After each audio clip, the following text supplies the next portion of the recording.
Hello, everybody. Welcome to Nintendo Pow Block here on Boss Rush Network. I'm your host, Enlightened Excited 83. Joining me is the one, the only bossman himself, Mr. Corey Dirrig. Hello, good sir. Hello. We are again recording not at a normal time. Happy Thanksgiving week, everybody, for those who are celebrating. Of course, yeah, if you're not from America, happy Thursday. Exactly. Even though it's a Monday show. Whatever. I don't care. I don't know what day it is anymore. Okay.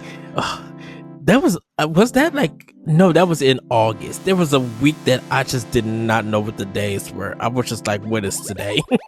I mean, there's a day last week. There was a week last week where I didn't know what day it was half the time. So, that's every week. That's when like a sleep, everybody. Trust me. I'm really upset, Ed. I'm really upset. What happened? What's up? The Browns game is at 4:30 tomorrow, not 1 o'clock. Now I'm angry. Are you still gonna watch it? Are you still gonna watch it? Yeah, but you like it. You like your afternoon kind of. Yeah, I like to watch it while Riley's at swimming lessons, or not swimming lessons, but at ballet, and like they're out doing stuff. So it doesn't take up time. And Miles is just being Miles. Yeah, I don't know what he's doing. He's probably eating or playing with toys or something. I don't know. It doesn't matter. Nobody cares. But Corey, I mean, we're going into like the last week of November, and then it's like December. And then, Christmas, yes, December does come after November. I know that, but like we got like pretty much like probably 3 or 4 more shows left. Well, yes. It's gonna be so weird having Christmas like on the Thursday. I don't know why, for some unknown reason. I don't know, man. I don't know what to tell you. It's on the same day every year, so I don't know.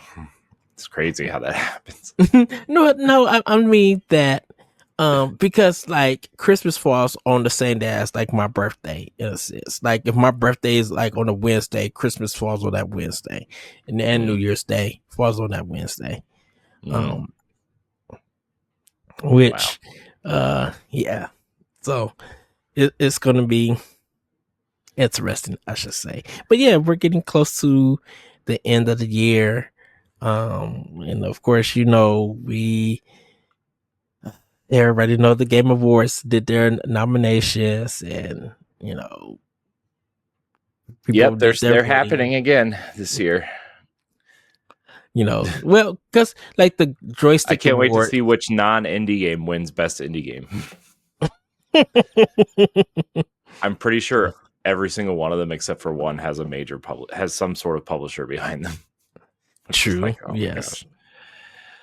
That indie darling with 2 Hollywood actors in it, Expedition 33. Dude, the voice acting nomination is just like the whole nomination is like the half of the cast of Expedition 33. I know. Like, look, I love that game. I think it's an amazing game, and I just think it deserves a lot of things. But this is on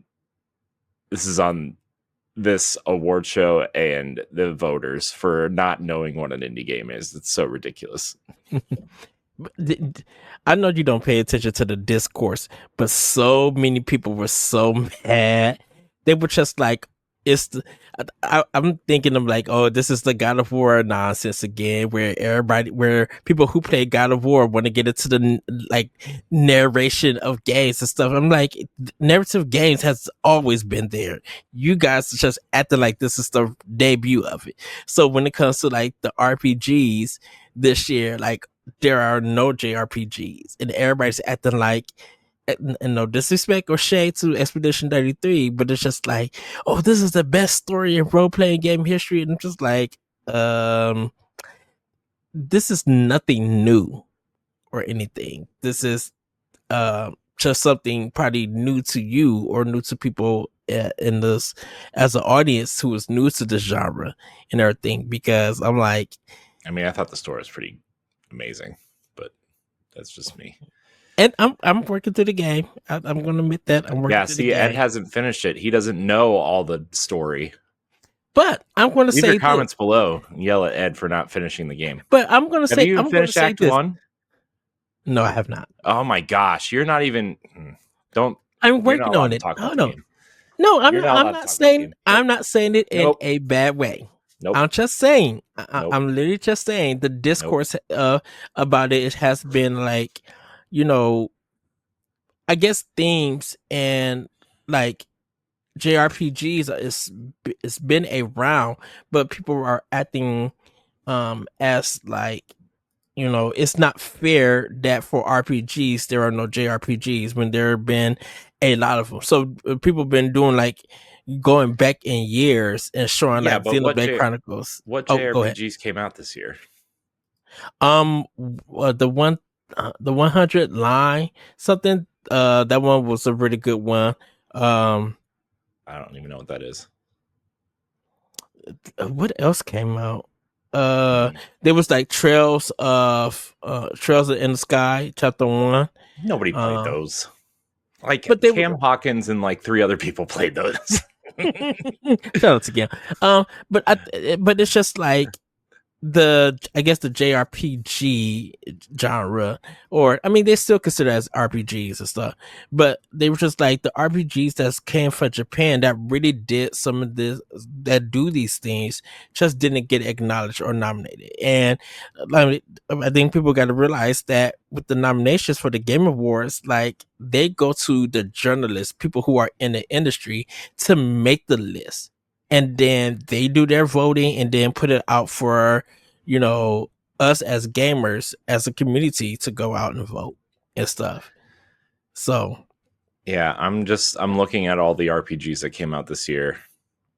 Let's see. Because Avowed got chosen as one. I know, that's questionable. No, I think Avowed deserved it. Avowed is really, really good. Let's see. This RPG website considers Assassin's Creed Shadows an RPG. It has RPG mechanics. I don't consider. Sure, but so does every other game. Well, yeah, that is true. At this point, I'm looking at this list. Are you talking about the 100-line Last Defense Academy? Yeah, that one is a straight RPG. And that's really, really good from what a lot of people said. Because I got I got it for Switch.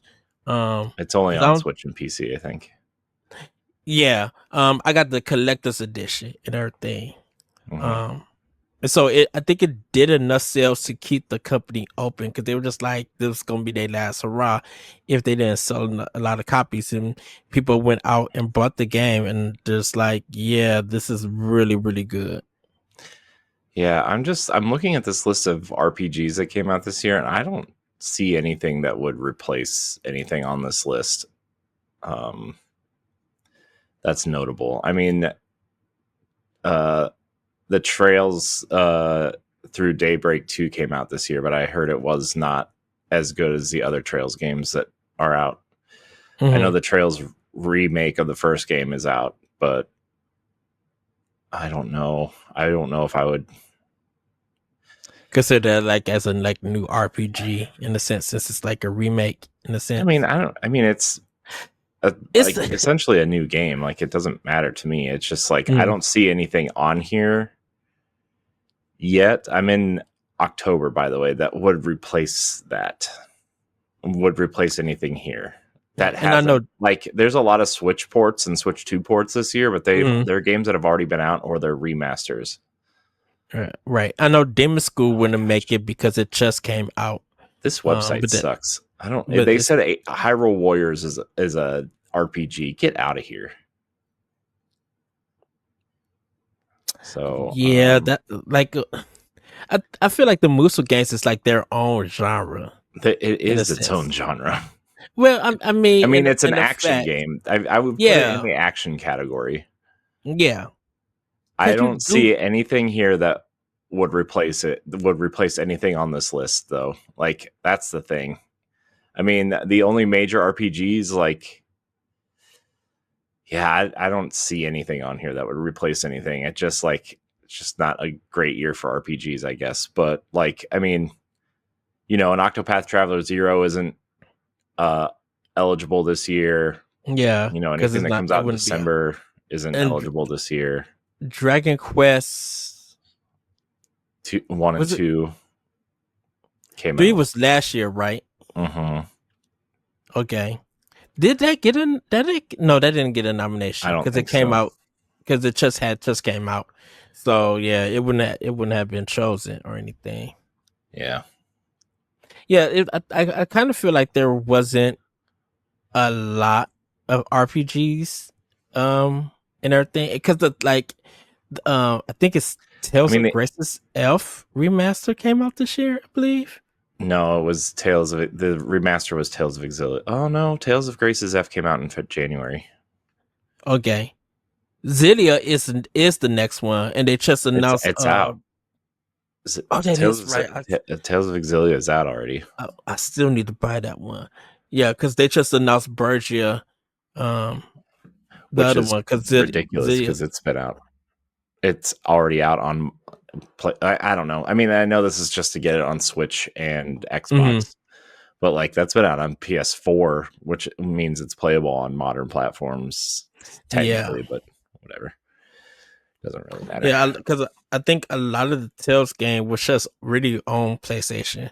Because I think after Symphonia 2 came out on Wii, that was kind of the last one that Nintendo got into these remasters, I believe. Yeah. But I'm like, we still missing the 16-bit ones and some of the Game Boy Advance ones, I think. There's some that we're still missing that was in Japan that just never came to America. So yeah, the 2D ones. Yeah. But what's the other Tales game for Xbox and PlayStation 4? Dang, that was just a few years ago. You're talking about Tales of Arise? Arise, yeah. Oh, phenomenal soundtrack. I love that game. That's the one that need to come to Switch too. It will. I bet it will. But everybody, the really big thing that kind of threw both of us off today, we're talking family news because if you have been watching the show, you know it's something me and Corey have been wanting for a long time. Yep. Yeah, we'll get into that in family news. Yes.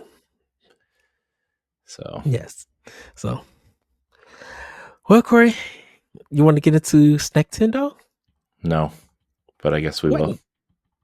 Well, here.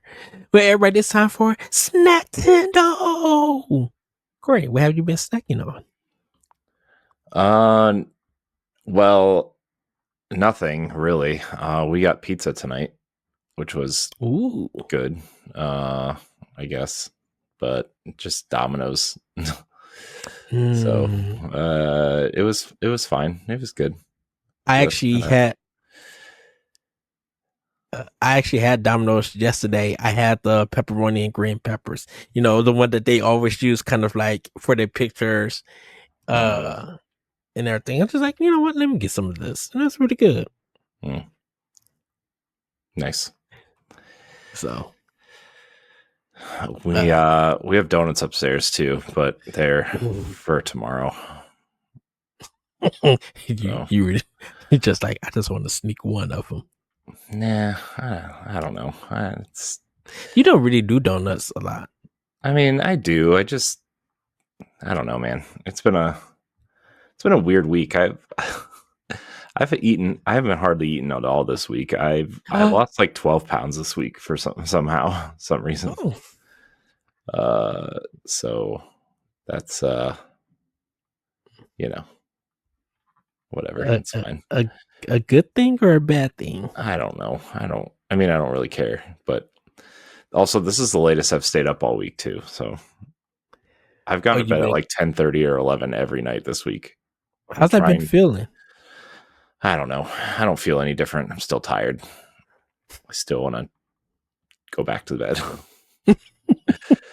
I don't know. It's fine. You know, I mean, it's Is it something like hard to adjust to?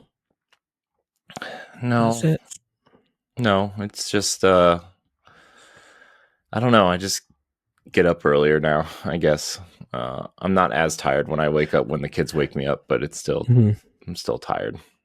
I don't know. I just thought it would be better if I went to bed at 11 instead of 1:30.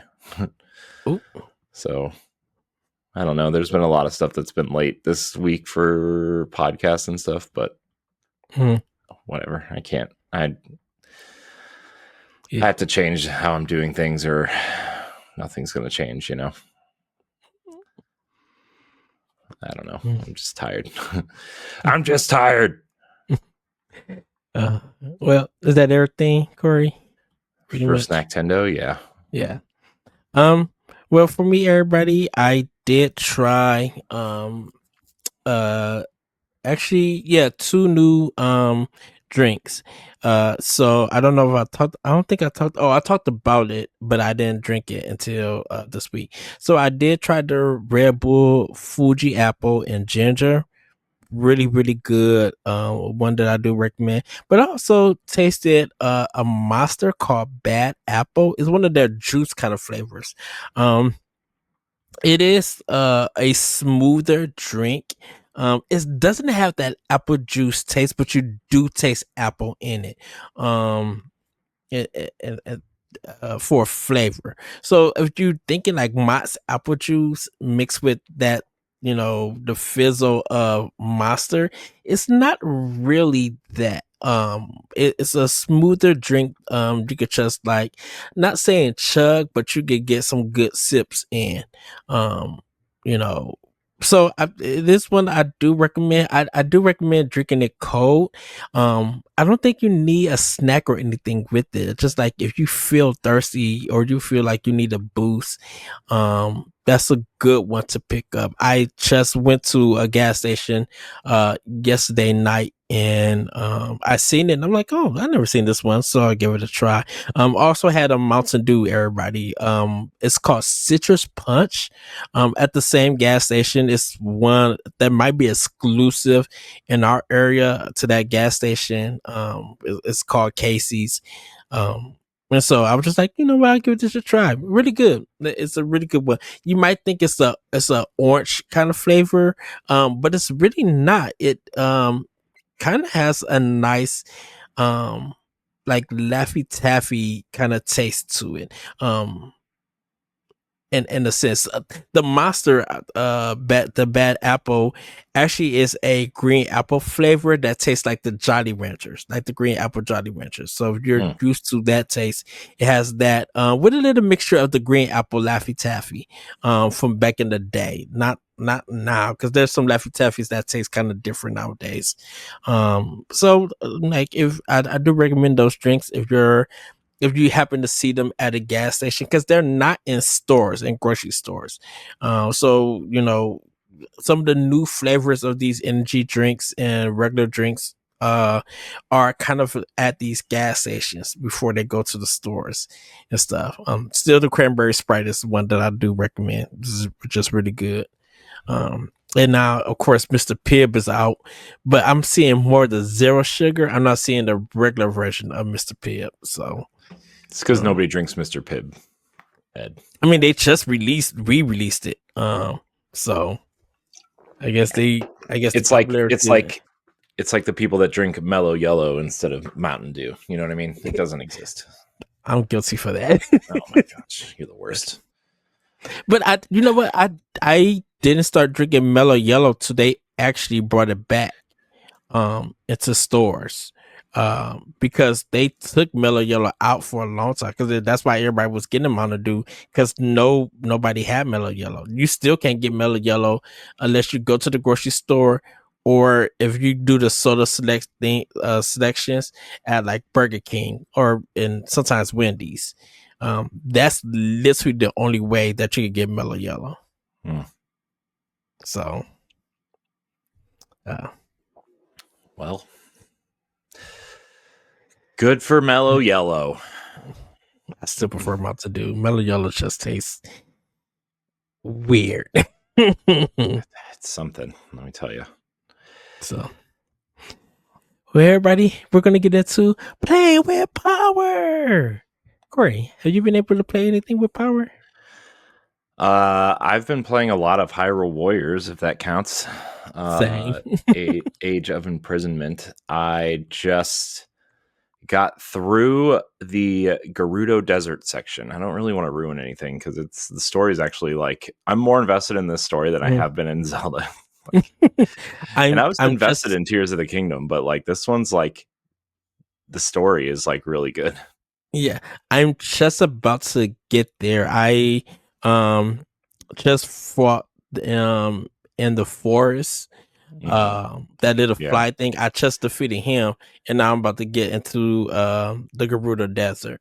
I still ended up doing the sidetrack stuff. Yeah, I'm like 12 or 13 hours in. I've been doing all the side content though. Yeah. Like I've been doing every side battle. I haven't been looking for all the Koroks and hidden treasures. But I have been doing all the side stuff. I gotta say, Corey, I like the flying sections in this game. Yeah, they're okay. They break up the monotone of the game, so it feels good. I'm just like, oh yeah, I've been playing some Star Fox, but I'm like, you got been playing Star Fox. Is Star Fox played a little bit better than it usually would? I'm like, oh, the fly feels good in this.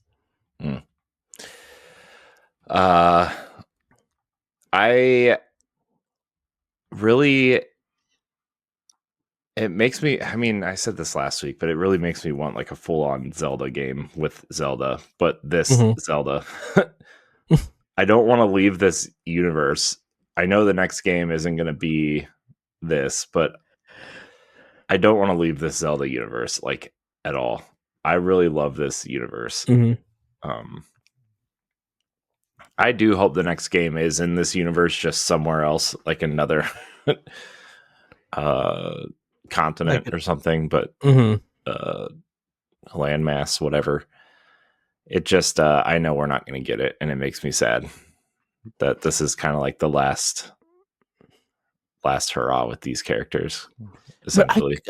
I kind of wonder where they could go, because I kind of feel like a full game in this Hyrule, I would be ready for. I would be down for it. I think. Well, like a prequel, like a Zelda-based prequel. I don't know. Maybe because I'm just like, man. I'm like, what story can you really tell from the imprisonment battle and after? Like, I mean, and still be able to evolve and change the world, but still make it feel familiar. Like, what can you do? Or does Anuma and the team need to make a new version of Hyrule so they can put new game ideas and mechanics? Well, I think you can keep these characters and leave Hyrule. There's other sections of the world you can go to. I mean, I feel like you can anyway. Yeah, because I'm like, I still want to know more about the sky. In a sense, like I'm like, how did y'all build this? Like, how did you guys get the idea of having this stuff in the sky? You know, and how does that play a part for this version of Hyrule? And then the depths, like how does that play a part? Like where did those grow from, in a sense? Yeah, I just I don't know. I just think that let's see. I'm looking at other Zelda kingdoms. And trying to see if there's anywhere you could go with these characters specifically. Other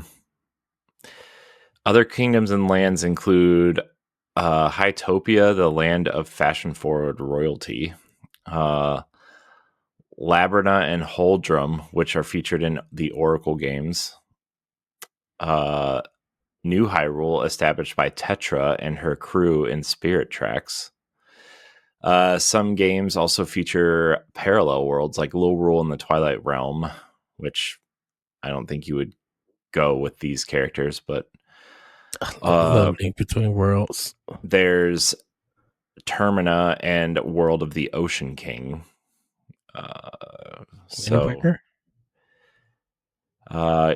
Tears of the Kingdom does hint at lands outside of Hyrule with characters coming from distant unseen regions. So there's that.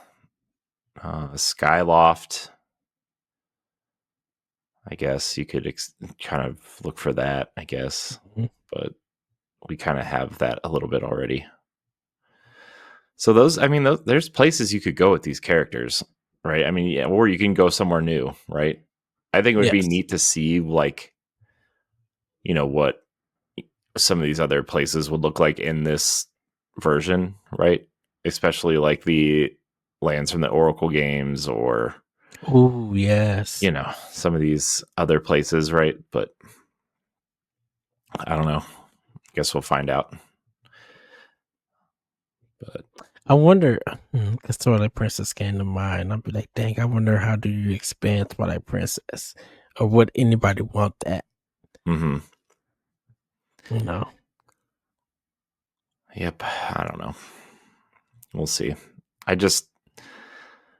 I really like these versions of these characters, and I think it's because they like have given them personality and a voice instead of like reading the text all the time, right? And like, yeah, I don't know. I know people were against that at some point, but like, the voice acting is so good though. It's good listening to the characters in this game and the music and the Age of Imprisonment. I'm just like, it feels like I'm playing a Legend of Zelda game, but more cinematic and more story based. Yeah, and it's still not being so linear. Like there's more. To get even some of the extra characters, you got to do the side quests, and some of these extra characters are like, I love their moveset. With it. Yeah. I mean, I do too. I like. I think Minoru is really interesting to use once you learn. I think she was really hard to use for me at the beginning because she uses the constructs as she's more of like a distance character almost, but she uses like that like 4-wheeled construct to take out a ton of enemies, which is cool. She has the kind of the launcher that throws 4 kind of spike balls at characters, which is neat. And then obviously you do like the special move with Zelda, and Zelda gets a kind of like this mech that you can walk around in, right? Like that's a cool thing. And then you have like fighting as like the Korok. I always forget his name, but Calamo is his name. Calamo. Yeah. That's really funny to me. He turns around and it's just like blows up. It's so cool though. And obviously the construct is the stand-in for Link, right? Like that's clearly, which you're almost at a part where you find out some cool things, Ed. So I'm not going to spoil it for you, but I think you're going to text me as soon as you get there.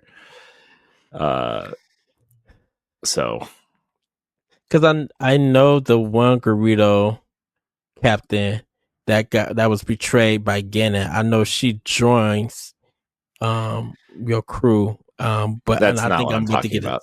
That's not about the. Okay. I'm talking about I'm talking about the construct specifically. Oh, okay. You're gonna find out some cool stuff soon. So okay. I think it's cool. I think it's a cool way to tie it into other things, but the other I'll things. I'll let you make that decision. Because I think they're getting ready to all meet up in a sense, but I kind of still love like the separate storylines, but characters meeting here and there, Yeah. and everything. Yeah. This story is working so well, dude. I wouldn't. So like in Tears of the sorry, I didn't mean to interrupt you. No, go. In Tears of the Kingdom, like the Zonai were like, I was like, okay, well, this is clearly something fans have wanted to know for a long time. Like big fans wanted to know for a long time, but like I don't know, they kind of seemed weird and off to me, right? Yeah. But like finally getting to learn like what's going on in this world and like the like how their technology works and just being in this time period and it explaining more and more about it is like it's so much. I feel much better about all of it. So Yes. I don't know. I think it's really interesting now. It's still weird that like the goat people are making children with humans, but that's whatever. Here or there. I'll just kind of ignore it for now. I'm shocked the way that the queen died, like by Ganon. What do you mean? And I'm like, that happens in Tears of the Kingdom. That's literally a cutscene ripped from Tears of the Kingdom. I know, but I'm just shocked at Also, spoilers for Tears of the Kingdom, by the way, if you haven't played it yet. I'm sorry. Right. No, I think I was expecting to have her a little bit longer in the game before that happened. Yeah, but it gives Rauru a reason to fight back now. Yes. Right? Instead of trying to be diplomatic about everything, it gives him a reason to fight back, which is nice. Because I'm like, I'm loving her as a character, and it's just like, you Final Fantasy VII, my girl. I'm just like, you did it earlier in the game. I'm just like, I don't want one more mission with her, but I see it. Yeah, I mean, yeah, it's yeah. No yawning. No yawning. Well, anything else, Corey, that you've been playing? I played the first hour of Tomb Raider Definitive Edition. Same. Which was cool. I have to adjust to the controls, in a sense, because I'm so used to the Xbox version. So I'm like, okay, let me adjust to the game, the Switch 2 version. Yeah, I mean, it's it feels good though. Like it plays very well. It's like, yeah, I'm back in.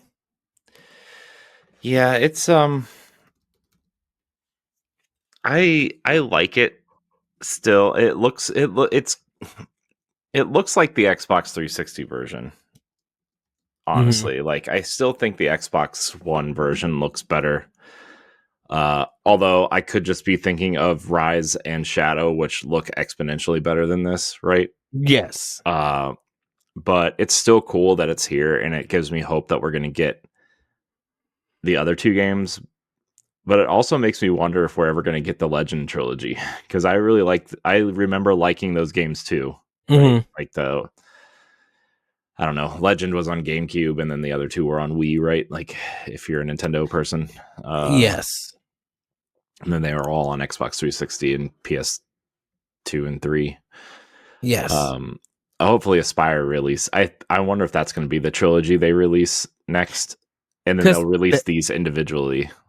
Is my guess. Because the Legend ones will be the last collection after, because like once Rise and Shadow come out, then the other ones is it 3 of them, or is it? There's 3. Well, there's Legend, Underworld, and then that Anniversary, which was like the pseudo remake of the first game. Then all 12 all 12 games will be out there.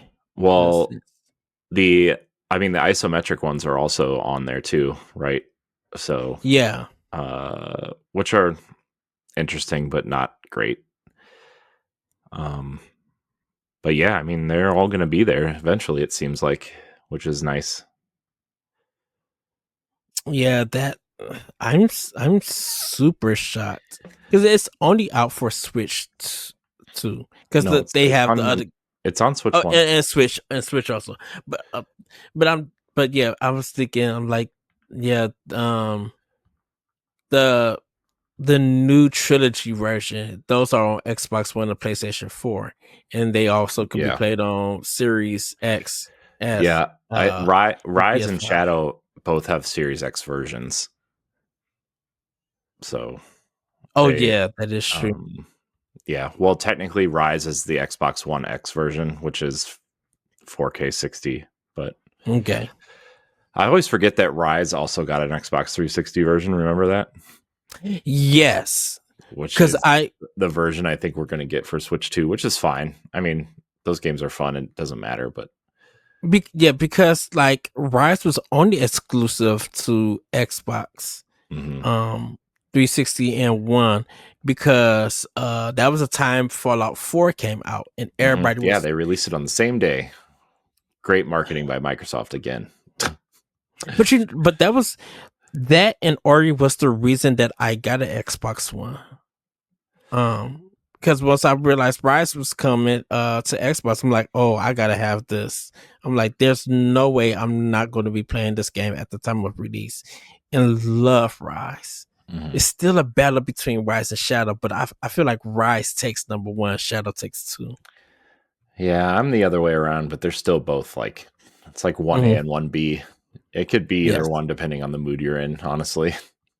And Shadow is phenomenal on Series X. Oh, I love that one. It looks really good and plays so smooth. I love Shadow. That scene where she's coming out of the water and when the plane explodes behind her. Oh, so good. Yeah. What a cool moment. It's like an iconic moment. So good. And just the music change. She just, I'm like, she's broke. She's broken. She don't care anymore. She's going in. It's such a great set piece. I was like, all right, Crystal Dynamics. Was it Crystal Dynamics? No, it was Eidos Montreal. Oh yeah. I wonder if the next game will be a sequel to these games or another reboot. Because they're back on the series, right? Because Amazon brought them, right? Or they're doing Amazon? that. Yeah, they're doing it because Perfect Dark got canceled, so they laid off a bunch of people, and then it's all hands on deck for Tomb Raider now. So is Crystal Dynamics, is that owned by Amazon, or just Tomb Raider owned by Amazon? And Crystal Dynamics is Tomb Raider's owned by Amazon. Crystal Dynamics is owned by the Embracer Group or whatever they're called now. Oh, they're still with them. Okay. Yeah, unfortunately. Oh, Microsoft should have bought them instead of Activision. Sorry. That's that's another story that had to do it.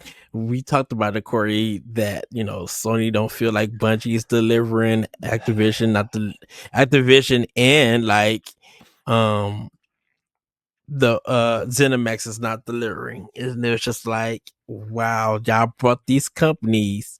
I mean, y'all had the money, y'all had the right, y'all brought these companies, and it feels like it didn't pay off for either one of y'all. Yeah. So it's not great, but whatever. Yeah. It's just one of those things, I guess. Yes. Oh. Well, anything else, Corey? Nothing major. I mean, I played a little bit of Mario Kart, right? I played Oh, I did pick up Kirby Air Riders. I haven't played it yet. I need to pick it up too. It's on my shelf over there. I'm going to pick it up next next paycheck. I didn't pick it up this week. So Ed, guess other things. what I bought, and I'm going to play it tomorrow during the Browns game. What did you pick up? Madden for Switch. That's It's on sale. It's on sale for $30 right now. So I was like, not bad. Why not? Digital or physical? Oh, digital. Oh, okay. Right. I don't need a key card for the Madden and whatever. But I got it. Okay. I'm gonna see how it goes. Are you gonna do Browns versus whoever they're playing? I'm just gonna do a franchise mode, whatever. I know that's unpopular these days, but that's not the that's not the customer that EA wants, but I don't care. You give them money, so the game is yours in your hands. So yeah, it's it is what it is. Yeah, it's I'm excited to try it out. I'm in a football mood right now because like, I mean, obviously the Browns, they suck, but like there's actually something to be excited about tomorrow with Shedeur Sanders starting, which is something we've all been waiting for I don't know. Would this be like his first game starting? Yeah. Oh, okay. So that's something that Browns fans have been waiting on for a while. And I wonder how it's going to go. And I'm kind of in a football. I'm rarely excited for the Browns games these days. So just give me this one. So we'll see how it goes. But I don't know. I've been in the mood for Madden recently. It hasn't been very fun the last few years, but oopsie me, I bought it. But this is the first one I've purchased in like 6 or 7 years because you get the trial on if you're a Game Pass subscriber. Yes. So I've been downloading that and you get 10 hours to play. And I'm like, well, that's like a couple online games. I can start a franchise, whatever. And if I like it, I'll buy it. By the time my trial runs out, it'll be on sale or it'll be on Game Pass when the playoffs start. And I wonder if you get Game Pass Ultimate now, do you get the full game? Since you get EA and Ubisoft. You don't get the full game until it comes to EA Origin. So you do get, but you get the trial. Yeah. Okay. You get a trial for every new EA game, I guess. Okay. You get them for the sports games at least. I think you got one for Battlefield. I don't know how long it was, but I hear Battlefield's okay. Yeah, it's getting it. People say that people are loving that game more than the new COD. So yeah, well, you know.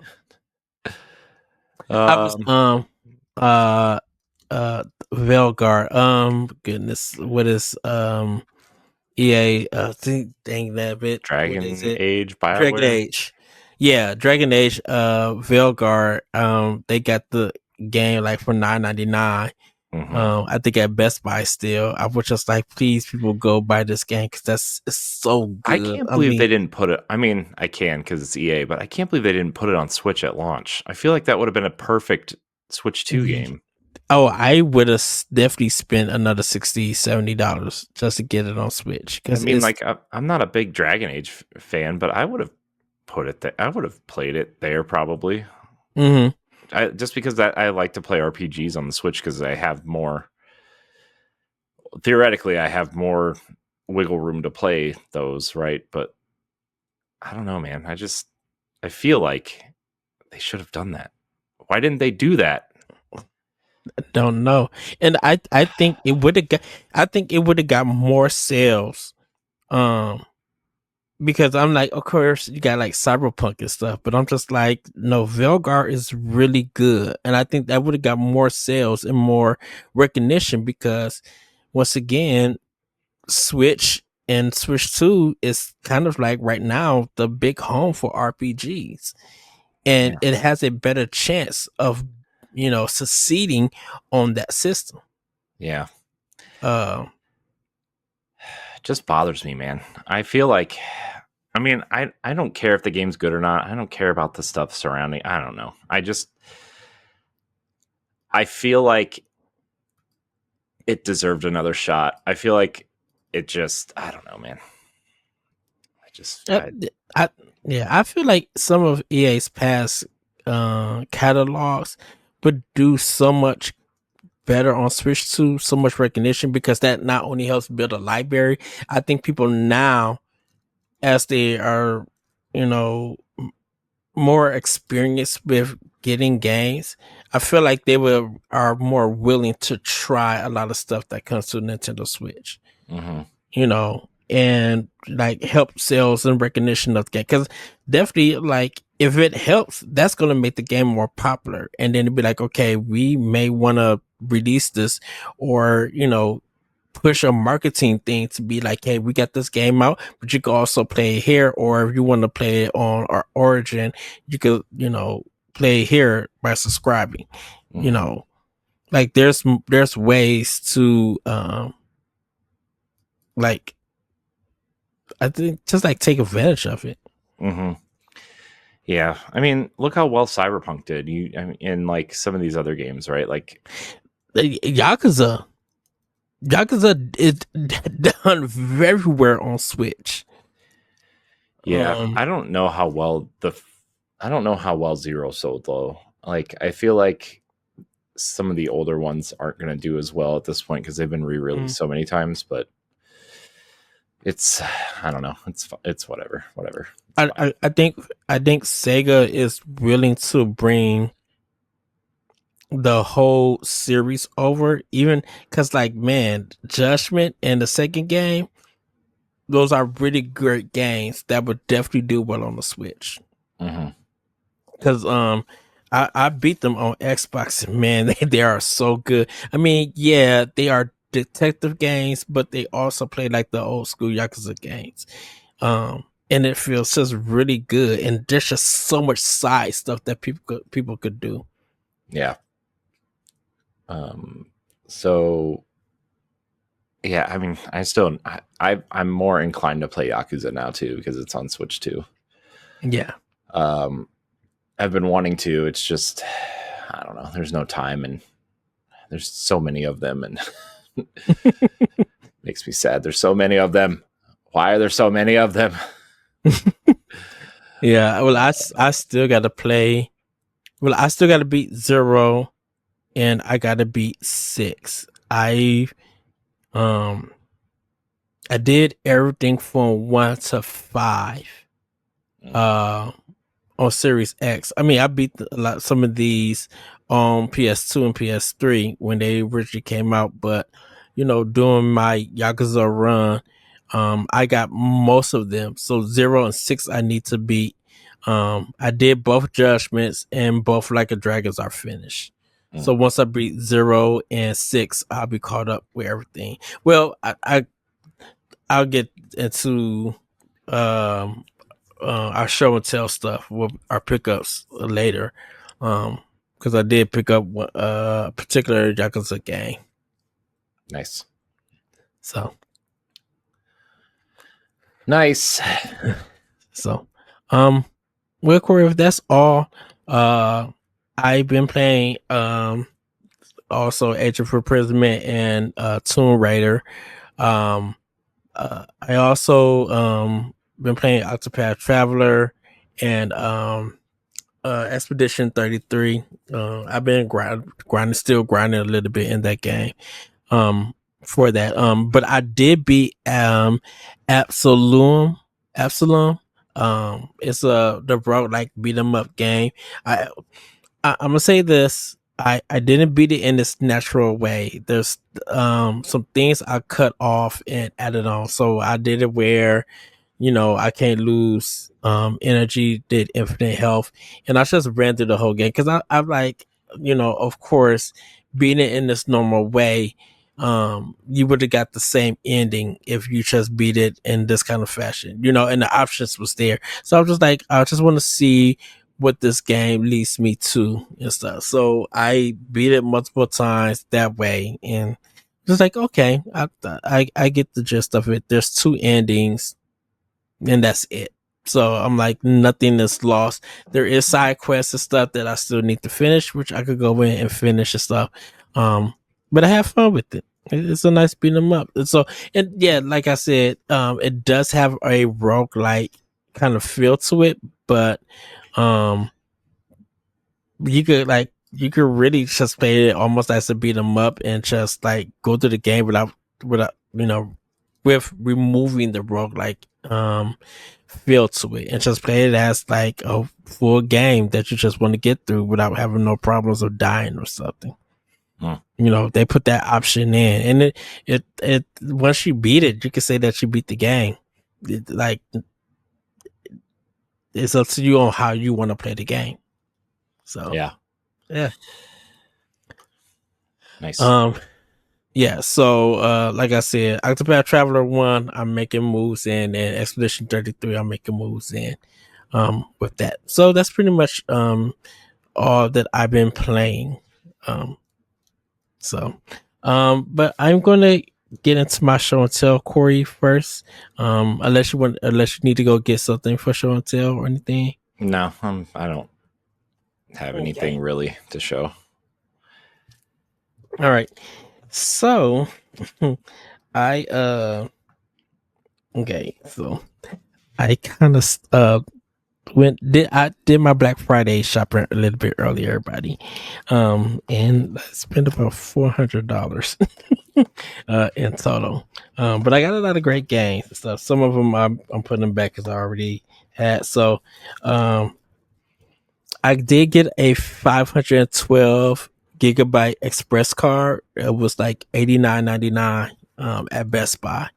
So I took advantage of that. I got Legacy of Kain, Soul Reaver 1 and 2 for Switch, the remastered. I got Assassin's Creed Shadows for Xbox Series X. I got Mind's Eye for $19.99 from Best Buy. I got Like a Dragon Pirate Yakuza in Hawaii. Monster Hunter Wilds. I got No Sleep for Kanama Date. This is the AI, the Sumian Files. And then I got Mafia, the Old Country. Nice. Some really, really good deals. What was funny about Mind's Eye is that they were doing a doorbuster for it for $29.99, but when the doorbuster ended, they went to $19.99, so they dropped it $10. Interesting. So, also for Assassin's Creed, I got like this lithograph kind of thing. It still got the sticker on the inner thing because it's still wrapped up in the plastic. But that's pretty much all that I got. And I know Assassin's Creed and Metro Prime is coming out in a couple of weeks. So I am going to get those two on Switch too. And I'm just like, since they had a good sale with the prices for Series X and for the regular Switch and Switch 2, I'm just like, yeah, let me snag it. Take advantage of it. Nice. So yeah. Anything for you, Corey? I did get a couple Switch 2 games. I got Breath of the Wild Switch 2 edition and Kirby Air Riders back there on my shelf, along with Hyrule Warriors. So those are the 3 physical Switch games I have Switch 2 games I have right now. Nice. I'm gonna try again. So I will say this, Corey. Now you have reason to go back to Breath of the Wild because you have the Switch 2 edition and it doesn't have no save data on it. I mean, it imports your save from 1, so I thought it would be something new. No, but they do give you a second save slot, which is nice. Instead Okay. of, you know, so you can keep your progress on the other one. So that's a nice. It does it for both of them. Okay. Cool. So that's that's good. I don't think I got anything else. Not yet, at least. Yeah, I don't have anything else, and so I know there's some games and stuff that I still have wrapped up that I need to unwrap and like playing my Switch and then my Xbox. So there's some stuff from my Xbox I need to take off so I can put in the new games in it and everything. So yeah. Yeah, it's I don't know. I'm trying to figure things out. I'm very bothered by like the way that Xbox is going. And obviously my PlayStation I sold because of various reasons. One of the reasons, honestly, is because it just kept shutting off on its own and overheating. But it's like I think it's a known issue with the launch PlayStations with its like liquid cooling or whatever. But that's a story for another day. Yeah, I still need the Pro, and I still want Ghost of Yotai. And then I don't know what to do after that. I mean, that's fair. So, well, everybody, with that, it's time for Family News. Corey, take it away. It is time for Family News. Sorry, I'm trying to not die here. All right, so we only have two stories, and we already kind of talked about one of them, Ed. In an unexpected move for both Tomb Raider and Nintendo fans, Aspyr, the studio behind two previous Tomb Raider classic collections, among other classic game ports, mostly the Star Wars collections and stuff like that, announced and released Tomb Raider Definitive Edition on Nintendo Switch and Switch 2 on November 18th, so it's out already. Originally published by Square Enix and developed by Crystal Dynamics, the 2013 classic received a Definitive Edition upgrade in 2014 with all DLC included, enhanced visuals and frame rate, and now the game is officially on Switch and Switch 2 for $19.99. It is on sale for the first week, so it's $17.99. It's still that. Yeah. I don't know how long it is that, but and then if you have both of the collections, there are additional 10% each digitally. So if you have like Tomb Raider 1 to 3 digitally and Tomb Raider 4 to 6 on it, you get 10 additional. So you could get 30% off the Definitive Edition. Oh, cool. We kind of wonder if Rise and Shadow will come next. I hope so. It seems like they will at this point. I think it kind of feels like they want those games everywhere now. And like at this point, I feel like if publishers can spare the money, like just get your games on Switch 2. It doesn't, you know, like even if you have low expectations, it's just nice to have things on platforms, right? Like I've said this 100 times, Ed, like if major third-party games were on Switch, and like I would just only play Switch at this point, because Nintendo is the only reliable company, it feels like, besides Valve, and I'm not PC gaming, so exactly. I mean, I would still be a multiplayer game, multi-console gamer, but I mean, like, my main platform would be Switch, because obviously things like Destiny and online games aren't coming, but and to me, the controller still feels good with these games. And, you know, people are still showing these third-party games that they're playing it on Switch. Because even with this Tomb Raider Definitive Edition, dude, folks were shocked and were buying the game. They're just like, yeah, I'm about to play this on Switch too. you know. So I'm like, when I messaged you, and you were just like, yeah, when you brought up the idea, because I didn't even think about Rise and Shadow, and when you mentioned it, I was just like, okay, yes, they could do Rise and Shadow, the ones that we've been asking for, but I'm like, I literally wonder where they do a Shadow drop for both games, um, because you were just like, I think you said like, I think I said like March or April 2026 would be a good time for those games to come out, or even doing the collection for it, because I think people would go out definitely buy these games on there. Yeah. Yeah, and I also think like I think that these games are just so good, and like we've said before, Mm-hmm.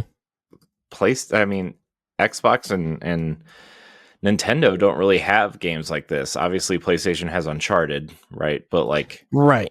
I mean, this is, and from a gameplay perspective, I think Tomb Raider is much better than Uncharted. Better. I love Uncharted, don't get me wrong, but like I still think that Tomb Raider, from a gameplay perspective, especially Rise and Shadow, like where they really kind of flesh it out, is Yes. from a gameplay perspective is much It better. it this is like Star Wars Outlaws on Switch 2 is a great action adventure game, and this joins the ranks of it. I'm like, yeah, let this genre of gaming fall on the Switch 2 or even Switch. Hmm. Well, for both, if it can happen, why not? Yeah. So I don't know.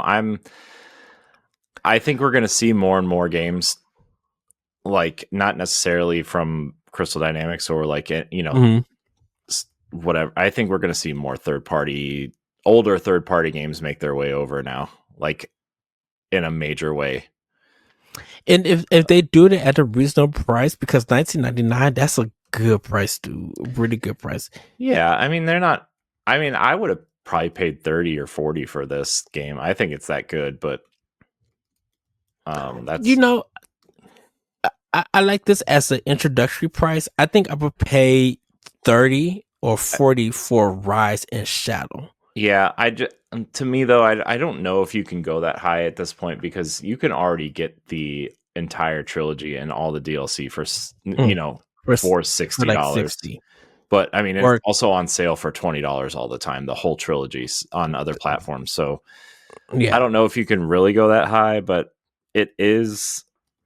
These are games that I feel like are definitely worth more than they charge for this.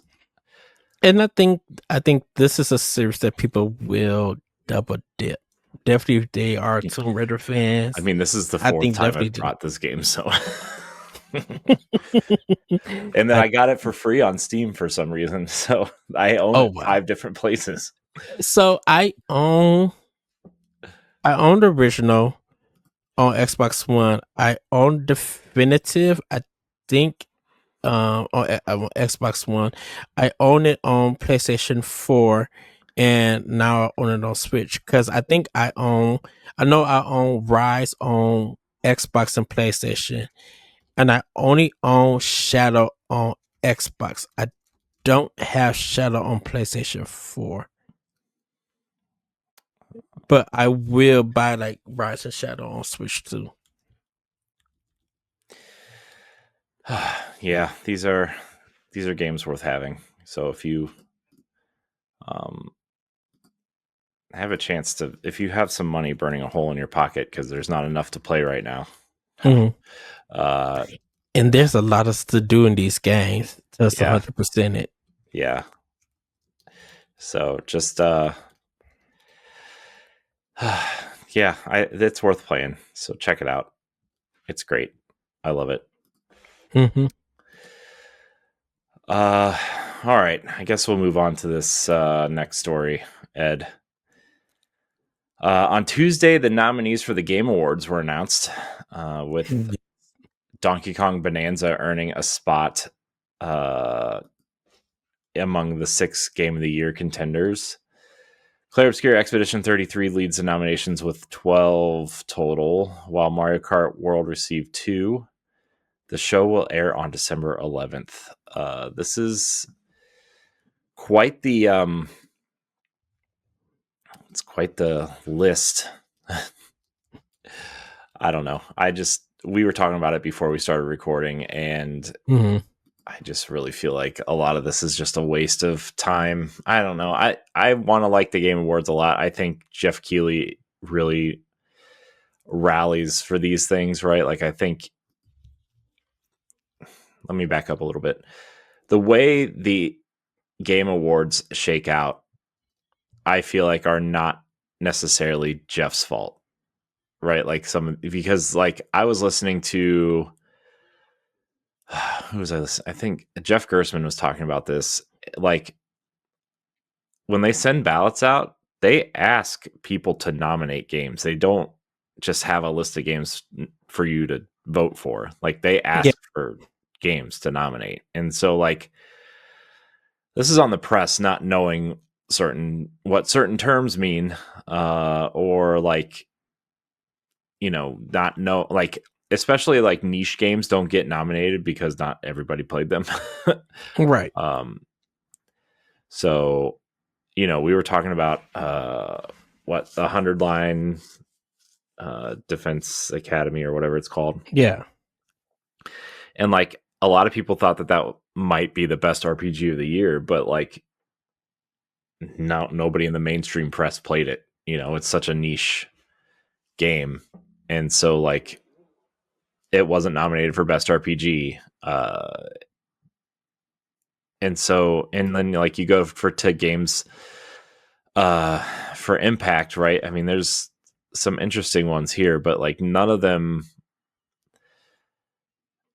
I feel like there have been a couple years where like they are really stretching what this category means to fit 5 games in here. So I don't know.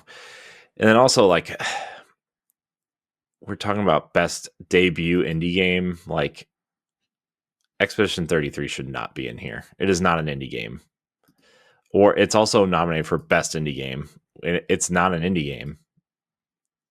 Kepler Interactive is a major publisher. It should not be in here. I think Blueprints definitely should be in here.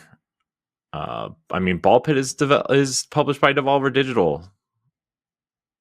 Like, right. And people love Ball Pit. Ball Pit is a wonderful game. I'm not taking anything away from it. It's just like, they're definitely trying to make indie, like the word indie, be more of a vibe and not a term like that is used realistically.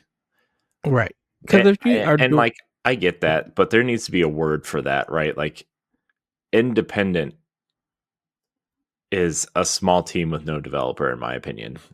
Like, right. And it's that you publish and develop the game yourself. You don't release it like Supergiant. Hades. I can understand Hades 2 being as a nomination because they develop, they self-publish. You're right. So and yes, they have like top tier quality games. They literally have a huge like IP, like lineup of games. So I could understand them be like best indie game nomination for them because they've been in the game long, but they do everything themselves, and they get the reward because they're releasing it themselves and developing it themselves. Yeah, and that's an indie game. So exactly.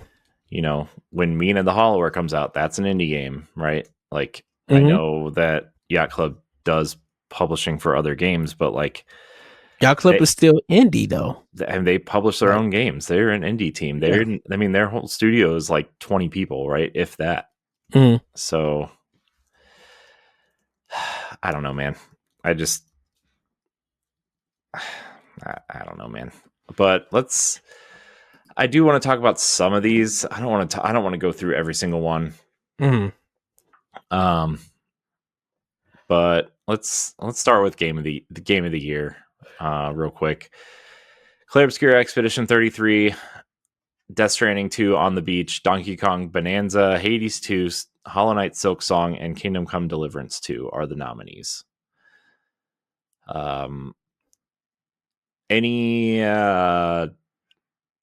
Anything you think shouldn't be there, Ed? Kingdom Come Deliverance 2. I don't know. I feel like a lot of people really loved that game this year, though. That game came out and it's a blip. I think it's for like the PC crowd. I would say, and people are still talking about it on podcasts that I listen to, but I think it's too realistic of a game too, because it looks like you have to do a lot of steps. You do. In order to progress. That's what people like about it. Yeah, I don't know. I feel like that, and goodness, I'm sorry, Death Stranding 2. I don't think that should be on the list. I mean, I feel like a lot of people would argue with you there. Because, I mean, people would be like, well, because it's a Kojima game and their relationship, it should be on there. I'm not saying that the production or the game is not good at all. Don't get me wrong. Maybe it's one of, I'm not seeing, maybe I didn't see a lot of the PlayStation community say much about it. I heard a little bit on podcasts, like Get Play. I heard it there, but I think, I don't know. I just feel like that game didn't move the needle. Like it wasn't interesting enough to hold people's conversation. Like I heard more of Silent Hill F being, people talking more about that and enjoying that more than I've been hearing about Death Stranding 2. And I mean, if people feel like that it deserves to be there, then it deserves it. I'm not knocking the game or anything, but I just feel like, I don't know, something about it just screams that it shouldn't have been in the nominee for it. But then the hard part comes in. Well, what do you replace it with? And it's just like. But I mean, I think you could make the argument that Hollow Knight still feels like a blip. Like it feels like that game came and went like a fart in the wind. Like I don't hear anybody talking about that game. Yeah, the game. I think that game got on the list because of people's anticipation. Oh yeah, I'm sure it did. And because it released and it was like the big thing, people didn't realize, oh, this is too difficult, to the point where PC players had to really mod the game so they could make it less challenging. Mm-hmm. So like even Hollow Knight, Silk Song, as good as it was in the beginning, I think people walked away because it just got too repetitive, and the repetitiveness just started making people lose interest because of the difficulty. They just overdid it. They didn't balance the game because the developers, were having so much fun. They didn't realize that, well, you guys are the play testers. Not everybody in the world plays test this game and are on the level that you guys are on. So you left it a certain way that we as players did not enjoy. So, I feel like Donkey Kong Bananza, outside of being a Nintendo fan and everything, I believe that earned it because of the design. People really, really love that game. They enjoy the aesthetics, how the game looks. Even like the old banana, saying that stuff, and the music and just exploring. I feel like that game earns its position. Same with Expedition 33. Like it's on the level cosplay wise, with the French character that everybody used with the mime looking kind of character. I gotta play more to understand it. That was that, huh? The mime looking character? Yeah, everybody been dressing with the red and white shirt and the Oh, black that's overalls. not a character. That's an outfit you unlock. Oh, I don't know. Man, there was been so many looks on it. That's why at PAX West, I was seeing more of that. Like that's on the level of Mario from the Mario Brothers. Mm.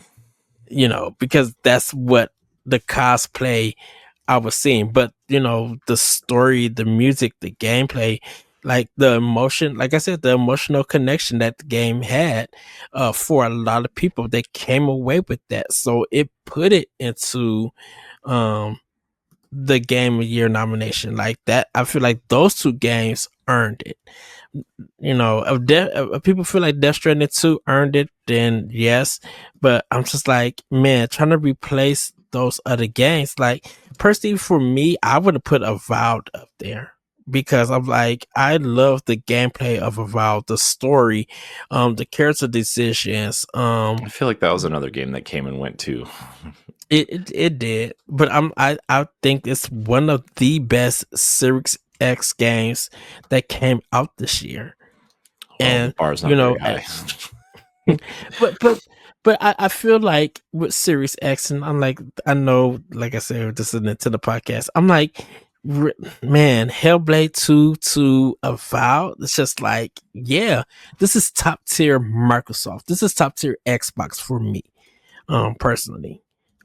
Like for first party stuff. And South by Midnight, yeah, it's a new IP. It didn't hit well. I don't feel like it earned a Game of the Year nomination, but I'm like, it did. It's something different, and definitely for us in the Black culture, you know, we got a Black female protagonist and a story like that. We don't see that. We don't get that representation, and Microsoft was ready to give I keep wanting to, it's not compassion, but Compulsion. compulsion. It gives them a chance to do stuff like this, and I truly love seeing that. And the game is fun. It really is fun. With it, and it's funny, but I'm like, it does have a heartwarming story too, also for a action adventure game. So, but yeah, it's just like for me, I would have put Blade Chimera because even though that's a 1632 slash bit Metrovania, I'm like, I had so much fun with that game, and it tells a really cool story, um and it's just a great game from players that I feel like a lot of people missed. Um yeah, but man, I wanted to put Mario Kart World there, but I'm just like, no, I feel like Age of Imprisonment would have been a good spot in there too. Ghost of Yotai I would have put in there. I feel like Ghost of Yotai deserved a Game of the Year nomination. I feel like. So yeah, it still feels like it still feels like a lot. That game kind of came and went too, but it's already the 10th best selling game of the year, so people bought it. Yeah, I kind of feel like if Grand Theft Auto 6 would have came out, I think that would have got more nominations because it's got Grand Theft Auto. I mean, it would have won because it's Grand Theft Auto. Yeah. Despite if it's good or not. I mean, yeah, whatever. I don't really care. But people feel like it's going to win next year. I'm like, well, I mean, it probably will if it comes out. Doesn't get delayed again. But I think it's going to miss it because it's coming like November 19th. But I feel like that would be cheating if that game came out and it ended up in the nominations. Be like, okay, that's a cheat. That's a big cheat right there. Well, I mean, it depends on what the cutoff is. Yeah, well, it should have been early because like Dispatch came out and that got a nomination for something. Yeah, but that I feel like that game is in a weird spot because it's episodic and like the full game wasn't out, so it couldn't be nominated for Game of the Year. But I think there was enough of it out for it to like be in other categories, right? So I don't know. I think for not even for any other categories. I think because and it's not even the full game being out. It's just that the game getting a late release just from the first 2 episodes that it even ended up in the game of the year, or not game of the year, the Game Awards as a nomination for a category. And you're like, wait a minute, that it should have been cut off by then. Because I'm like, there's a lot of games that that has came out around the same time, even when it's just review and it had like 1 week and it didn't get nominated and stuff. And I can understand Indiana Jones getting nominated because it came out for PlayStation. And it didn't miss the nominations for last year. So I can understand that. But it's just like it's just so weird on, like you said, when the cutoff was. Yeah, I don't know, man. I don't know. So I just work here.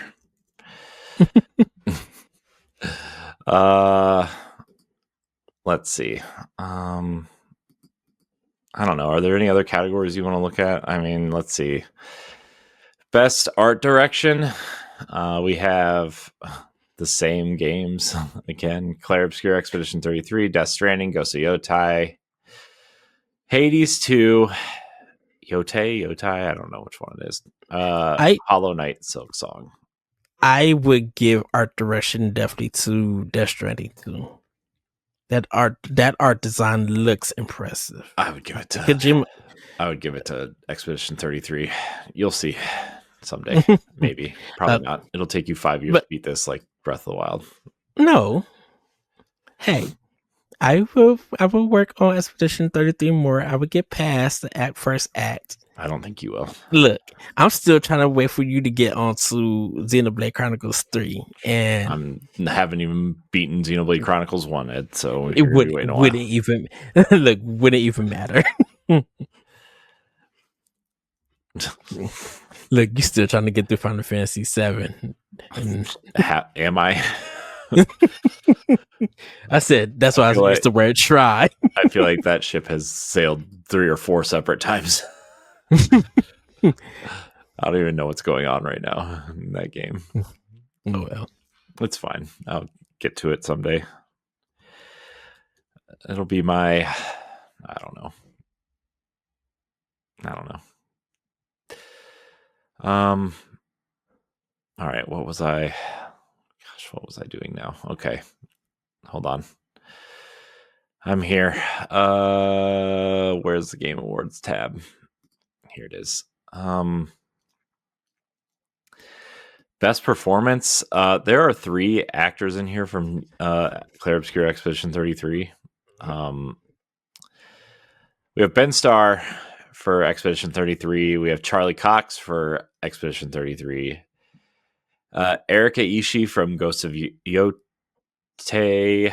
Jennifer English from Clair Obscur Expedition 33. Konatsu Kato for Silent Hill F, and Troy Baker for Indiana Jones and the Great Circle. Man, great choices. Well, Jennifer English just won it for the golden joysticks, I think. So that game, I think it won every category that it was in. I'm sure it did. It's the first time that one game has won every category that it got nominated in. It's a good game, but yeah, I feel like there shouldn't be 3 people from that game in here. They are all great. They are all great actors. Yes. I don't want to take that away from any of them, but there are so many other games this year that deserved something in that category. So I don't know, man. I feel bad that there are 3 people there. I mean, 2, okay, Ben Starr and Jennifer English. Charlie Cox has admitted he doesn't even know what the game's about. He was only in studio for 4 hours. He recorded all of his lines, and I get it. He's a big star, right? because of Daredevil and everything, but like, yeah. some of these other people, man, they depend on these awards to get, for their resumes to get other voice acting jobs and stuff, right? So like, I don't know, man. I feel like And I would have took him out. I wouldn't know. I would probably replace it with someone from Death Stranding too. But Troy Baker, I think this is a game that he deserved this nomination because he literally sounds like Harrison Ford. Like he did really, really good voicing. Yeah, he's pretty great in that game. So yeah, I just feel bad that this is the year he got nominated for it. Yeah, because I do feel like someone from Clair Obscur is going to win. Freddie Ben Starr. Yeah, which it was so awesome to meet him again at PAX West and get to interview with him. But just like talking to him and everything and thanking him, he just like so cool. Yeah, maybe next time I'll get there. Let's see what else. I don't know. We're only going to do a couple more. I don't want to go through all this. I'm just like, let's see. Skip all the East. I'm lucky they did all the esports stuff first because I'm just like, I don't know about these people. Just select somebody. Don't know about this VR game. I select something and moved on. Just give me to the nominations. Let's do most anticipated game here. Let's see. We have 007 First Light, Grand Theft Auto 5, Marvel's Wolverine, Resident Evil. Grand Theft Auto 6. Oh, that's what I said. That's what I meant. Resident Evil Requiem and The Witcher 4. So I went for Wolverine. I'm just gonna admit, I would rather go for Wolverine. People know how I feel about GTA. Requiem is coming out soon in 2 more months. So and I feel like The Witcher is too far away. Yeah, I'm like, we ain't seen nothing about that. I will say, who was I? I was talking to somebody, Delvin Cox. I was talking to, and I was talking to him about Requiem, and I was just like, it's such a crazy flip about Capcom, supporting Nintendo Switch 2 with Requiem. Like you see more. Did you see the big thing in Japan right now? No. Sony's financials. They're releasing a Japan-specific PlayStation 5 to battle their loss to Nintendo. Because the third-party games because the Switch 2 is now powerful enough, and Japanese developers are gaining more of a foothold in Japan again because of the Switch 2, and they're losing all their like promotional stuff. That's why we're seeing a lot of third-party commercials for Nintendo right now. Like, remember when I told you, like during the NFL season, every Madden commercial I've seen has been a Nintendo Switch commercial. Every single one, and that's on network TV, man. Because, in Japan, for Switch 2, they released the Japanese-only version. I know. So when Sony did that State of Play Japan, they announced them doing the same thing. But I didn't think Sony was losing any money to Nintendo because of that. I just thought that, goodness, is Region Lock need to go back to Japan? I mean, they're doing it to cut costs, apparently, which I feel like that would take more work to do, but I don't know. Apparently it's a components thing. Like I don't know. Because it's a little bit cheaper, I think. It's the same price as it would be here instead of because the yen is so bad. I heard about it being so bad. I was shocked about it. Yeah. So I mean, I don't know, but it's anyway. Sony is like losing terribly. I mean, the PlayStation 5 is huge. I can't fit it in my house, let alone a little Japanese home where they like literally live on top of each other. And it's expensive. Yeah. So. Wow. That I did not know. I know through the State of Play Japan that they were doing it. So I just thought that, hey, since Nintendo is doing it, Sony would do it. I'm like, oh, okay, that's cool. I did not know about the financial part to it. Yeah. Because I'm just like, Sony, y'all was running things with the PlayStation 4. That got y'all buku bucks. Yeah. So that's something to keep track of, at least. Because I think the Switch to Japan only is like 383 or something like that, like 380 something, like in Japan. I mean, US, no, it's more, it's super expensive over there. For the Switch 2 Japan only? Oh, Switch 2. I thought you said PlayStation. Oh no, the Switch 2 Japan. Because I think when Switch 2 came out, Let's see. It was cheaper in Japan with the Japanese Switch, only version. The Nintendo Switch launched at $262. Switch 2 launched at $340. But it's the Switch, it's the Japan language only system. So at 340. Mm-hmm. Okay. So yeah, I don't know, man. It's just kind of crazy that like PlayStation like never considers Nintendo a real competitor. They like live side by side, but now that the third party games are like literally partnering with Nintendo to do marketing and stuff, like they're feeling it over there. And I also think like that comes back to like their CEO is Japanese now and not, an English person, right? Like who was focusing on Europe and the United States instead of, their home country of Japan. Right. Because I think that they were go ahead. Sorry. Oh, because they were making more money in UK and the US, since the UK is such a Sony heavy country, which is still weird to go from Sega to Sony, in a sense. Mm-hmm. So that's Thank you for letting me know that. I did not know that was the reason. I knew they had the Japanese PlayStation 5 coming, but I didn't know that the financial reasons was the reason why. Dude, they're like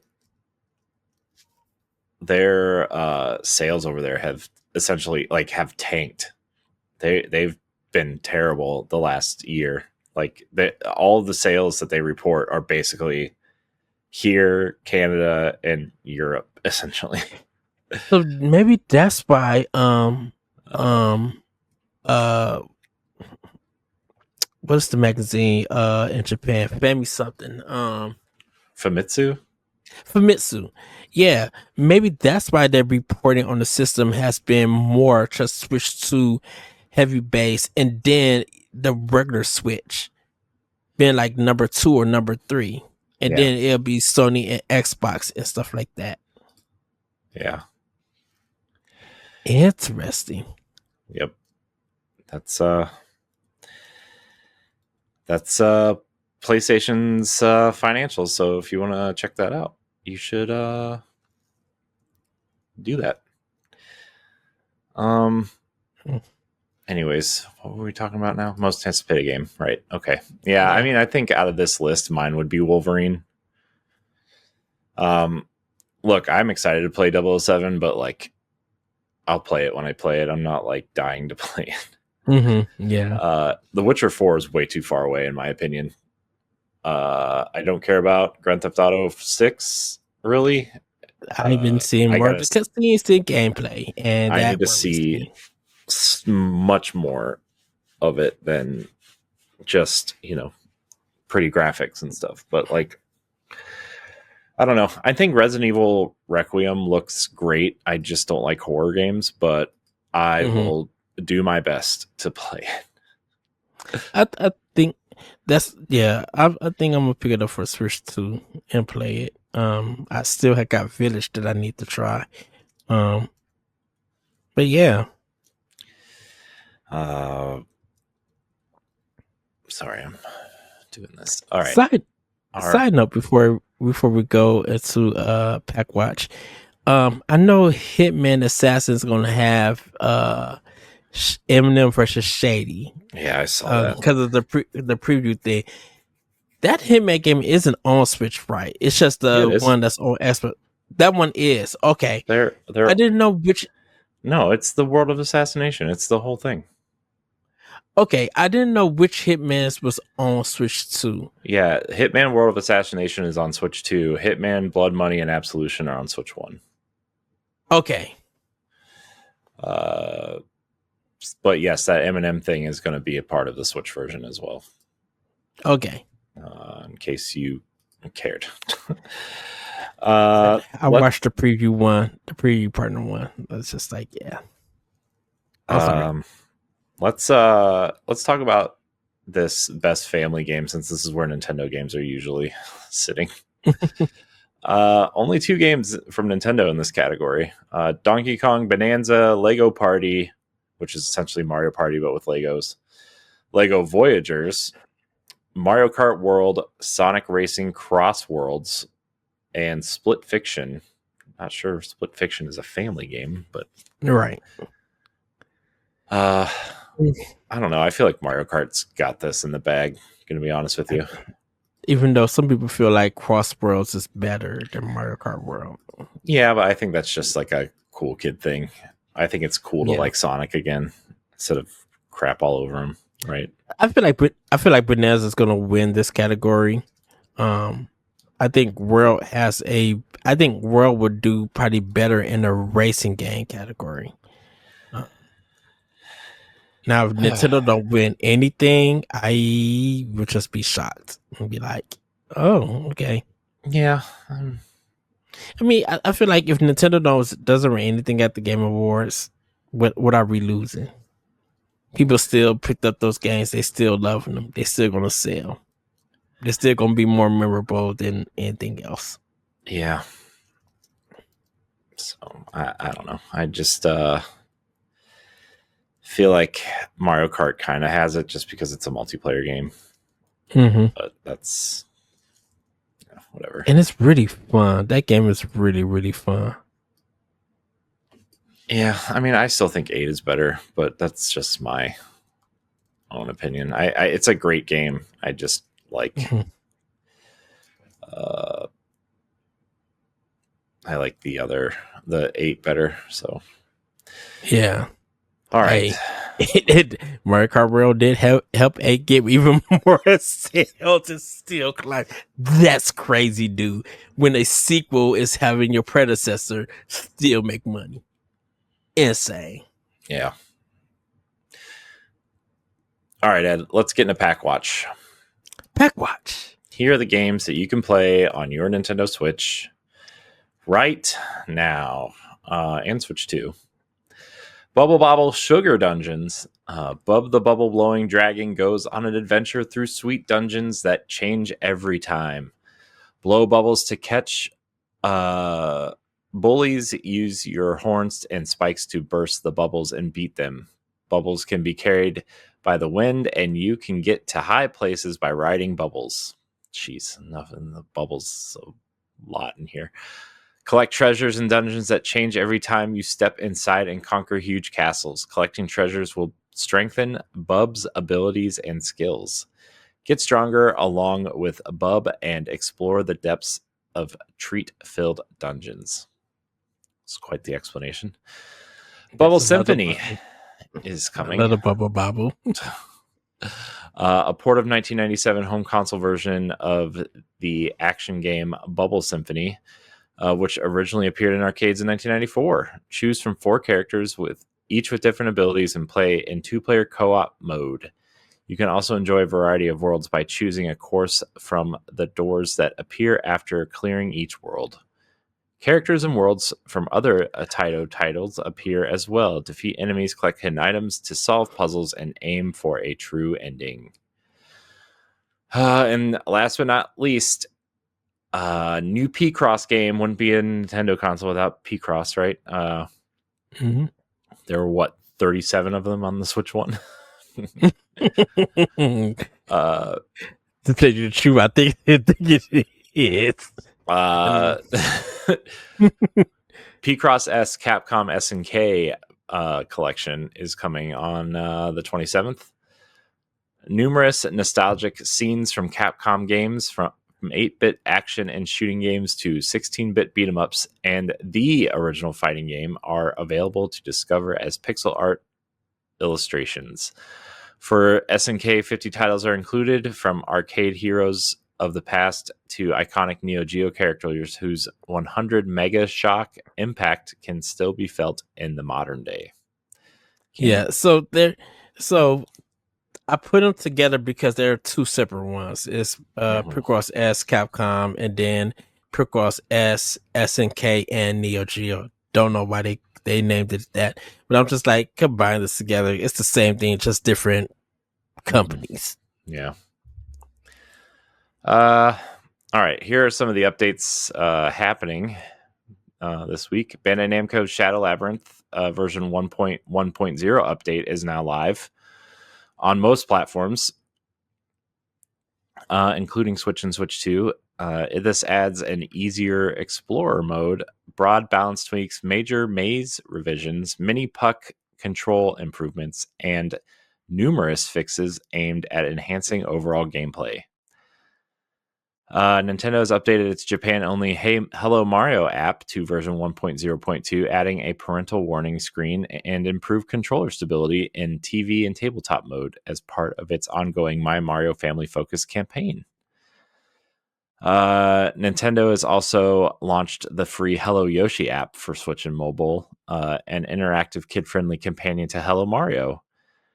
It also has most of the same features that Hello Mario has. It's just Yoshi. But that's it, Ed. That's all we got. Alrighty. So my final thought is for those who are celebrating Thanksgiving, and if you're not, and you got the day off or something, I hope you guys have a great one, and play a game that you haven't got to in your backlog, or go retro. I think Thanksgiving is a time, of course, of giving thanks, but I think it's a time of also playing a retro game. A couple of years back, I ran through Super Metroid all the way, from beginning to the end, like in one run, and truly enjoyed that. I sometimes go back to the Zelda games, like A Link to the Past, or Ocarina of Time. And definitely, if you are in a Soul Member expansion pass, you pretty much got a lot of the Legend of Zelda series on your Switch. Go back to play Wind Waker. Play the original version of Wind Waker if you need if you need a recommendation with that. So yeah, just have a great Thanksgiving, everybody. Enjoy some good food, some good company with family and friends. From those who are working, thank you for your service with working. Hopefully you be able to get off at a great time and be able to enjoy the food. I know for a lot of us retail workers, Black Friday weekend is happening among all of us. So just be prepared. It's gonna be a lot of craziness, a lot of online orders and everything. But just stay focused, stay calm. Of course, people are going to be acting a fool. It's no reason to be fighting or losing your job in these crazy times. I would say that. But yeah, it's going to be this Thanksgiving. I think everybody just have a great one and enjoy whatever you play or want to finish. But yeah, if you got a chance to go do some retro games this Thanksgiving, go do some retro games. Corey, any final thoughts? No, just enjoy Thanksgiving if you celebrate. Have a safe week, because Wednesday night especially is like the most it's the biggest drinking night of the year, specifically. So just if you go out, just be careful. It's gonna be crazy out there. Just be safe. There's enough bad out there. Don't contribute to it. Yes. Just stay safe if you go out, and if you don't, I don't know, enjoy some game time, family time. Yeah. Yes. Well, everybody, thank you for watching and or listening to this episode of Nintendo Pow Block. If you like to join us, you can follow or subscribe to the channel you're watching if you haven't done so already. If you're watching on YouTube, for those who are just listener only, if you get a chance to come join us on YouTube, be sure to subscribe to the channel, like the video, and share your thoughts in the comments. Let me know if I'm wrong about Expedition 33. Let me have it. I want to hear your thoughts and opinions. You're wrong. Of course, Corey's going to always remind me. Whether it's on today's topic you haven't even or beat Act 1 yet. You haven't even gotten to the real game yet. Okay. True. I admit my faults. Whether it's on today's topics or a new idea we can discuss in a future episode, if you're listening on Spotify or Apple Podcasts, consider leaving us a 5-star rating and a nice review, as it helps us with discoverability and reach. You can support Boss Rush on Patreon at patreon.com/Boss Rush Network at a tier that's right for you. You can even follow for free and gain access to all of our base shows on one feed. Thank you again for watching and listening, and we'll see you next time. Bye, everybody. Woohoo! Goodbye. If you want to see how you can become a Patreon producer, head on over to patreon.com/Boss Rush Network. The Patreon producers for this month are Adriel Munger, Austin Campbell, Celeste Roberts, Sana Dirrig, Francisco Santillan, Matthew Keel, and Christian S. Thanks for your continued support of the Boss Rush Network.